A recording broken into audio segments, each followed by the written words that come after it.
Guys, আজকে আমি রান্না করব গরুর মাথার মগজ। আর এই যে মগজটা সুন্দরভাবে পরিষ্কার করে নিয়ে ছোট ছোট পিস করে কেটে নিব।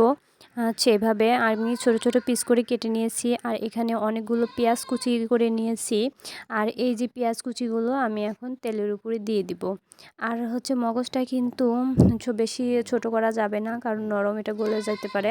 তাই আমি একটু বড় বড় পিস করে কেটেছি। আর এখন এই যে পেঁয়াজগুলো সুন্দরভাবে তেলের উপরে দিয়ে ভাজা ভাজা করে নিব। আর পেঁয়াজটা কিন্তু আমি একটু লাল লাল করেই ভাজা ভাজা করব। এখন আমার পেঁয়াজটা সুন্দর লাল লাল ভাজা ভাজা হয়ে যাচ্ছে। আমি একটু নাড়াচাড়া করে এটাকে কিছুক্ষণ সময় ধরে পেঁয়াজটা ভেজে নিব। এই যে লাল লাল হয়ে গেছে, এখন আমি মশলাগুলো দিয়ে দিছি। বাটা মশলা, মরিচ, তারপরে পেঁয়াজ, রসুন, আদা, জিরা, যেগুলো আর কি লাগে রান্না করতে, আমি সব কিছু দিয়েই কিন্তু এটাকে সুন্দরভাবে পেঁয়াজের সাথে কষিয়ে নিব। আর এই পেঁয়াজ, রসুন, আদা এই বাটাটা কিন্তু সুন্দরভাবে কষালেই কিন্তু মাংস মগজটা খেতে স্বাদ লাগবে, গন্ধ লাগবে না। এই জন্য আর কি এটাকে আমি লাড়াচাড়া করে অনেকক্ষণ কষিয়ে নিয়ে তেল তেল হয়ে উঠে আসছে। তারপরেই কিন্তু দেখেন মগজটা দিয়ে দিয়েছি। আর এই যে এখন মগজটাকে আমি কিছুক্ষণ নেড়ে চেড়ে তারপরেই পানি দিব।